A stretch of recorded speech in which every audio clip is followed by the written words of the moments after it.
இது வரைக்கும் ஹிஸ்டரியா மாற போகுது, அது நடக்க போகுது. பிக் எங்க வீட்டுல இந்த குழந்தை வேணாம் ஒரு பேரை கொடுத்தாரு. நண்பர்கள் அனைவருக்கும் வணக்கம். ஆக்சுவலா பிக் பாஸ் காமன் மேனோட டே 2 நடந்து முடிஞ்சிருச்சுங்க. இந்த டே 2ல என்னெல்லாம் நடந்ததுன்னு பாத்தீங்கன்னா 10 பேர் செலக்ஷன் ப்ராசஸ்க்காக வந்தாங்க. 3 பேர் செலக்ட் ஆனாங்க, 3 பேர் ரிஜெக்ட் ஆனாங்க, 4 பேர் ஆன் ஹோல்ட் ஆயிட்டாங்க. ஸோ இதுல 7ஆவதா வந்தவர் தான் டார்வின் அப்படின்றவர். இதுக்கு முன்னாடி 6 பேர் வந்திருக்காங்க. அவங்கள பத்தின தனித்தனி வீடியோவை போட்டிருக்கேன், அதெல்லாம் கண்டிப்பா பாத்துக்கோங்க. இந்த டார்வின் வரும்போதே ரொம்ப கான்ஃபிடென்ட்டா தான் வந்தாரு. வந்தவர் என்ன பண்றாருன்னா பிக் பாஸ் காமன் மேனோட இன்ட்ரோ மாதிரி பேசிட்டு இருக்காரு. அதாவது வந்து பிக் பாஸ் காமன் மேனுக்கு சாதாரண ஆளுங்கெல்லாம் வந்து கலந்துக்கிறாங்க, இவங்களுக்கு ஒரு பெரிய வாய்ப்பு கிடைக்குது அப்படின்ற மாதிரி இன்ட்ரோல பேசுவாங்கல்ல, அதை சூப்பரா பேசுறாரு. சரி ஜட்ஜஸ் தான் பேச சொல்லியிருப்பாங்க போலன்னு பார்த்தா ஜட்ஜஸ்லாம் பேச சொல்ல இவரே வந்தோன்னு அந்த மாதிரி பேச ஆரம்பிச்சிட்டாரு. ஒருவேளை எடிட்டிங்ல ஜட்ஜஸ் பேச சொன்னதை தூக்கிட்டாங்களா தெரியல. ஏன்னா இவரே வந்தோடனே இன்ட்ரோ மாதிரி சூப்பரா கொடுக்குறாரு. என்னங்க என்னை விட நல்லா பண்றாரு அப்படின்ற மாதிரி மாயா சொல்றாங்க.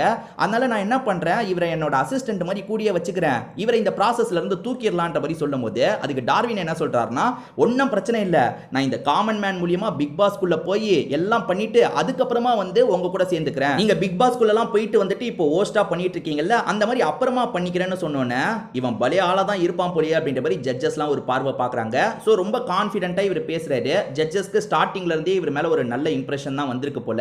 முனியம்மா கிட்ட எப்படி ஸ்டார்டிங்ல இருந்தே ஜாலியா பேசினாங்களோ அதே மாதிரி தான் இந்த பையன் கிட்டேயும் ஜாலியா பேசினாங்க. எனக்கு தெரிஞ்சு நமக்கு ஒரு 5 நிமிஷம் தாங்க காட்டுறாங்க, ஆனா ஜட்ஜஸ் குறைஞ்சது இவங்க கிட்ட ஒரு 20 நிமிஷமாவது பேசியிருப்பாங்க போல. எதை வச்சு சொல்றேன்னா, முனியம்மா கிட்ட ஸ்டார்டிங்ல இருந்தே ஜட்ஜஸ் நல்ல விதமா தான் பேசினாங்க, இந்த பையன் கிட்டயும் நல்ல விதமா தான் பேசினாங்க. ஆனா இன்னும் சிலர் கிட்ட ஜட்ஜஸ் கொஞ்சம் வேண்டா வெறுப்பா பேசின மாதிரி தான் இருந்தது. சோ லாங் ப்ராசஸா போயிருக்கும் போல. அதாவது ஒவ்வொருத்தர்கிட்டயும் ஒரு 40 நிமிஷம் கிட்ட ஜட்ஜஸ் டிஸ்கஸ்லாம் பண்ணிருப்பாங்க போல. அதுல ஒரு சின்ன போர்ஷனை மட்டும் தான் நமக்கு காட்டுறாங்க போல. இப்ப இவரை பத்தி சொல்லும் போது இவருமே நான் பிறந்ததே ஒரு கதைன்ற மாதிரிலாம் சொல்றாரு. அது என்னன்னா, இவர் வயிற்றுக்குள்ள இருக்கும் போதே சில காம்ப்ளிகேஷன்லாம் வந்திருக்கு, பேசாம கலைச்சிடலாமா அப்படின்ற மாதிரிலாம் யோசிச்சுட்டு இருக்காங்க.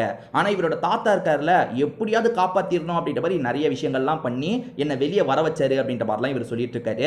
இவர் பேசுறதே கொஞ்சம் காமெடியா இருக்கு. இவர் உள்ள போனா கொஞ்சம் நல்லா இருக்கும்ன்ற மாதிரி ஜட்ஜஸே யோசிச்சிருக்காங்க போல. இவரை செலக்ட் பண்ணிடலாம்ன்ற மாதிரி டிஸ்கஷன்லாம் போகுது. ஒரு ஸ்டேஜ்ல நீங்க செலக்டட் அப்படின்ற மாதிரி சொல்லிடுறாங்க. இவருமே பயங்கரமா சந்தோஷம்லாம் பட்டுட்டு இருக்காரு. என்ன கேட்டா இவர்கிட்ட பிரச்சனைன்னு எதுவுமே சொல்ல முடியலங்க. ஏன்னா வந்து வந்ததுல இருந்தே ஆக்டிவா பேசினாரு, இன்ட்ரோவை சூப்பரா பண்ணாரு. இப்ப மாயா வந்து நமக்கே டஃப் கொடுப்பாரு போலியன்ற மாதிரி சொல்றாங்கல்ல, சூப்பரா பண்ணாரு. இதை தாண்டி வந்து பேசுறது எல்லாமே வந்து நல்லா தான் இருந்தது. எனக்கு என்னமோ இவர் கரெக்டாக தான் இருந்தது. ஜட்ஜஸ் செலக்ட் பண்ண 3 பேர்ல எனக்கு ஒன்று மட்டும் சுத்தமாக செட்டே ஆகல. அது என்னன்னா வந்து ஸ்டார்டிங் ஒருத்தங்க வந்தாங்க, ஷோபா இந்திரகுமார்னு. அவங்களுக்கு கொடுத்த டாஸ்கெல்லாம் வந்து அவங்க பெருசாகவே பண்ண மாதிரி இல்லை. அப்புறம் எதுக்காக அவங்கள செலக்ட் பண்ணாங்கன்ற மாதிரி ஒரு கேள்வி இருந்தது. மற்றபடி இவரை செலக்ட் பண்ணது ஓகே தான், முனியம்மாவை செலக்ட் பண்ணதும் ஓகே தான். மற்றபடி நிறைய பேரை ரிஜெக்ட் பண்ணியிருக்காங்க, சிலரை ஆன் ஹோல்டில் வச்சிருக்காங்க. ஆன் ஹோல்டில் ஒரு 4 பேரை வச்சிருக்காங்கல்ல, அதில் வந்து ஒரு 2 பேரை செலக்ட் பண்ணியிருக்கலான்ற மாதிரி எனக்கு தோணுச்சு. ஸோ நீங்கள் பார்த்துருப்பீங்கல்ல, உங்களுக்கு இவர் ஓகேவா பட்டாரா? இதை தாண்டி ஆன் ஹோல்டில் வச்சதுல யாரை செலக்ட் பண்ணியிருக்கலாம் நீங்க நினைக்கிறீங்க அப்படின்றத கண்டிப்பா கமெண்ட் செக்ஷன்ல சொல்லுங்க. ஏன்னா நானுமே அதை பார்த்து தெரிஞ்சுக்கணும்னு ஆசைப்படுறேன். திரும்பி வேற ஒரு வீடியோ மூலியமா நான் உங்களை வந்து சந்திக்கிறேன்.